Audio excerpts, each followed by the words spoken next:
en cuyo caso la interacción y participación en la sociedad se asienta en el ejercicio de la crítica, la plaga emocional. Ya hemos visto las graves deficiencias de la teoría de la adaptación a la hora de perfilar qué es saludable y qué es patológico, por lo que constituye un craso error equiparar la salud con la presentación de unas pautas conductuales y relacionales que sean concordantes con las manifestadas por la mayoría de la población. Por otra parte, puede afirmarse que la exigencia de participar de un modelo único, la dictadura de la normalidad, denota una persecución irracional que pretende ocultarse con justificaciones moralizadoras o idealizadoras. El grupo perseguidor se caracteriza por tener una visión dogmática, simplificada y restringida de la realidad, donde lo verdadero pasa a ser lo que la voz autorizada y autoritaria dice que es, tratando de imponer un modelo único de pensamiento y existencia a todos los integrantes de una comunidad. En este contexto, al sujeto que no es o no responde como se espera que sea o lo haga, se le desacredita, se le difama, se le considera imposibilitado para encarnar la dignidad y la razón.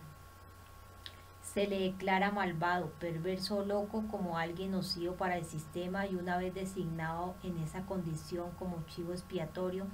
queda expedito el camino para actuar contra él, justificándose cualquier acción. Los defensores a ultranza del discurso único, los militantes de valores colectivos con los cuales se sienten plenamente identificados y por los cuales se muestran orgullosos mientras que persiguen o reprimen cualquier otra manifestación discursiva existencial, viven realmente en un alto grado de inconsciencia, creyendo estar en posesión de la verdad y ser portadores de la luz moral, desconocen numerosas parcelas psíquicas que les constituyen. Reprimen lo que hacen y son los otros. La severidad que manifiestan hacia los otros va en consonancia con la ineptitud de autoconciencia que les caracteriza. La persecución colectiva puede protagonizarla un grupo político, un grupo social, un grupo familiar, un grupo escolar o un grupo de compañeros contra aquel que es diferente o destaca por un motivo u otro, ya sea porque pertenece a una minoría religiosa, racial, nacional, social o sexual, o ya sea porque tiene alguna malformación o deficiencia, o por el contrario cuenta con los atributos excepcionales. Es importante destacar que no todo el que es diferente se convierte inevitablemente en objeto de persecución colectiva, sino aquel que por su singularidad representa una amenaza para un grupo que, sumido en la irracionalidad y adherido a fórmulas rígidas y asfixiantes de la existencia, defiende fanáticamente la superioridad de ciertos valores. El que es diferente pasa a considerarse un enemigo en fortaleza, su supervivencia, su ubicación en el mundo y en la historia. En tal caso, cuando el otro es visualizado como alguien peligroso, suelen utilizarse contra él una gran variedad de prejuicios, insultos, ofensas o injurias, con la finalidad de remarcar lo malo, malísimo o perversísimo que se supone que es. El prejuicio, como su mismo vocablo lo indica, hace referencia a un juicio previo, a un juicio que se hace al margen de la experiencia, en ocasiones porque todavía no se ha producido el contacto con el objeto a conocer y en otras ocasiones porque se carece de la apertura mental necesaria para poder procesar ese contacto. Sabido es que hay personas que se acercan a la realidad de una manera muy defensiva, con una actitud sumamente sesgada ante los datos a recabar, con la idea de reafirmarse en sus prejuicios, en cuyo caso están muy alejados de la posibilidad de participar de un verdadero encuentro con lo otro o el otro. El prejuicio social constituye un juicio falso o exagerado de carácter negativo que es aplicado sobre un individuo o colectivo con el propósito de establecer o mantener con respecto a él una relación de superioridad. Cuando se persigue a alguien por ser diferente, se le acusa o atribuye una condición completamente negativa, descalificándole en su identidad, para así también descalificar sus acciones y justificar todas las medidas adoptadas contra él. Los perseguidores se valen de prejuicios para fundamentar la persecución. La motivación irracional de la persecución remite a las carencias de los perseguidores. Estos no permiten que otros hagan o disfruten aquello que no pueden concederse a sí mismos. Son envidiosos, viven aprisionados sin querer aceptarlo en sus miedos e insatisfacciones. Los perseguidores esconden su angustia interna a través de la descalificación, difamación o denigración del otro. Sobre el otro proyectan aquello que no son capaces de reconocer o aceptar en sí mismos. El grupo perseguidor en el fondo se defiende vía la proyección de su fragilidad identitaria del miedo a ser algo distinto de lo que defiende ser. Mediante la persecución del que es diferente, el grupo perseguidor lucha contra sus propias dudas en aquello que afirma como verdad inquebrantable o dogmática. Realmente hay personas que necesitan buscar refugio en propuestas o formulaciones ideológicas cerradas, pues ello les permite ser partícipes de una vivencia narcisista, de una ilusión grupal por la cual poder encubrir u ocultar la insignificancia que detectarían al encontrarse a solas. Wilhelm Reich denomina como plaga emocional al estado patológico grupal que entraña el ejercicio de la persecución contra diversas manifestaciones de vida, una plaga de la que, por cierto, no son conscientes quienes la padecen, los sujetos que afirman la existencia de unos valores superiores al mismo tiempo que se muestran intolerantes con las propuestas de vida alternativas, instalados en su ideología fanática y sectaria. Pueden llegar a cometer las mayores atrocidades contra la gente que es diferente a ellos sin ningún asomo de sentimiento de culpa, pues se sentirían respaldados en su buena conciencia por contribuir a una especie de limpieza moral. Quienes viven aferrados a tesis dogmáticas o idealistas que implican una visión sumamente rígida de la existencia humana no suelen conmoverse por la aplicación de severos castigos a la gente acusada de subvertir, contaminar o traicionar los valores superiores. Los perseguidores se creen en posesión de la verdad con la misión de corregir y vertebrar la sociedad en torno a una forma única de ser. Todo con tal de evitar que la ilusión identitaria quede en entredicho. Reich nos dice que la disposición a la plaga es general, no existen individuos completamente libres de ella. Así como todo individuo tiene en alguna parte en lo profundo una tendencia al cáncer, a la esquizofrenia o al alcoholismo, también todo individuo, así sea el más sano y vivaz, lleva en sí una tendencia a reacciones del tipo de la plaga irracional.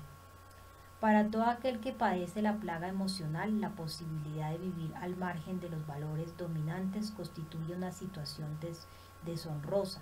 que lo sumiría en una grave crisis identitaria.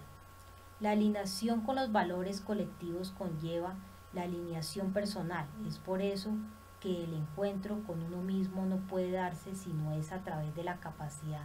de interrogación o incluso cuestionamiento de los valores colectivos, sino es a partir de una sacudida en la vivencia narcisista derivada de la identificación y adecuación con el modelo normativo.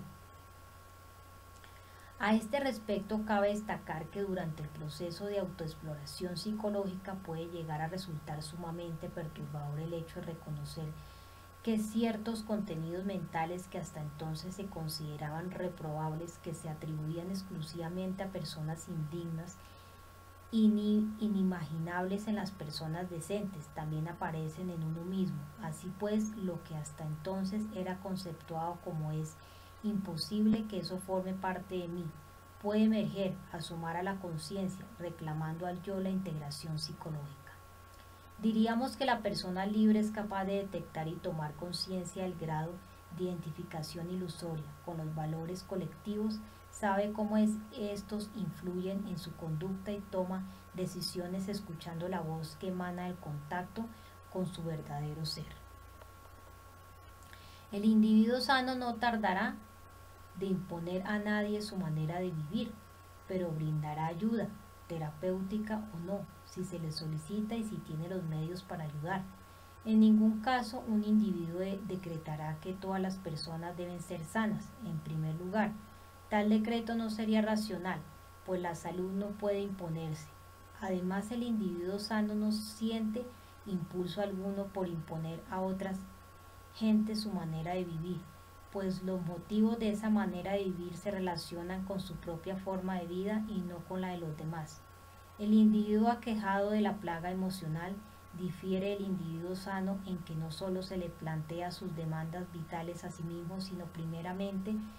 y por sobre todo al ambiente que lo rodea, donde el individuo sano aconseja y ayuda, donde el individuo sano con sus experiencias vive sencillamente frente a los demás y deja a cargo de ellos si quieren o no seguir su ejemplo.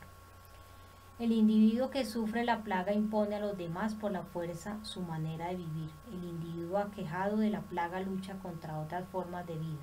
aunque no lleguen a afectarle. El motivo de su lucha es la provocación de que otras formas de vida representen por el hecho de su mera existencia. La persecución colectiva, además de causar gran sufrimiento y efectos perniciosos sobre las posibilidades de crecimiento psicológico, tiene como consecuencia adicional el apuntalamiento de la intolerancia como elemento perverso de interacción social, la convivencia entre diferentes. En contraposición con la sociedad que se rige por criterios rígidos y restringidos acerca de la experiencia humana, impidiendo en aras del idealismos o propuestas moralizadoras la expresión de todas aquellas identidades y modalidades de relación que se desvían del corsé identitario, se encuentra la sociedad acogedora de la diversidad, donde hay cabida para las más variadas formas de vida, donde la mayoría y las minorías coexisten respetándose, donde prima la tolerancia. Un individuo, y lo mismo resulta válido para un grupo, es tolerante cuando contempla las diferencias existenciales como muestra de pluralidad y libertad, y no como excusa para ejercer la superioridad o dominación sobre ciertos sujetos. En una sociedad tolerante, en lugar de la imposición del discurso único y del corsé identitario, opera la coexistencia respetuosa de varios discursos y distintas formas de vida. De acuerdo con la Real Academia Española, la tolerancia es el respeto a las ideas, creencias o prácticas de los demás cuando son diferentes o contrarias a las propias. Como queda expresado en la mencionada definición, la tolerancia no implica la suspensión del juicio o criterio que se tenga con respecto a lo tolerado, sino que es más bien hace referencia al acto de renunciar a la posibilidad de marginar, perseguir o reprimir a alguien por el simple hecho de que su modo de ser y de relacionarse sea singular, peculiar. Por tanto, la tolerancia no debe confundirse con una actitud de aprobación indiscriminada o de extrema indiferencia, como si a uno no le importara, no le afectara o no le impactara nada de lo que sucede a su alrededor. La tolerancia constituye una prueba de apertura psicológica ante el que es diferente, la capacidad para admitir que el otro tiene derecho a vivir su singularidad, a mostrarse tal como es, del que se puede llegar a tolerar todo menos la violencia. La tolerancia siempre se sustenta en el respeto como marco de contención o relación para favorecer la convivencia entre diferentes propuestas o formas de vida. La tolerancia de la intolerancia es una contradicción en sus propios términos. Eso no es otra cosa que impunidad de la violencia. Es reprobable toda vulneración de los derechos humanos. La conducta abusiva no es ser aceptada sino denunciada y contrarrestada, independientemente de las motivaciones políticas, religiosas o culturales argumentadas por quien la ejerce. Hemos de tener en cuenta que el poder de muchos dictadores y enemigos de la libertad se ha reforzado y afianzado cuando muchas personas que podían haberse rebelado no lo han hecho, cuando éstas han sido condescendientes o complacientes con la acción abusiva y han decidido acogerse a las ventajas de participar de una relación de complicidad. El individuo sano se conmueve con el sufrimiento del prójimo y rechaza las injusticias, por lo que es usual verle comprometido en la lucha a favor de las víctimas. Él es un defensor de la libertad y como tal es capaz de advertir las acciones irracionales y dañinas que pudieran darse en determinada comunidad, como el vidente en el país de los ciegos, disponiendo de recursos psicológicos para salvarse a sí mismo, lucha de manera racional para conservar su manera de vivir y ayudar a los demás, para detectar y denunciar el discurso alineador en cualquiera de los planes de persecución o exclusión social. Es preciso disponer de capacidad crítica y libertad de pensamiento,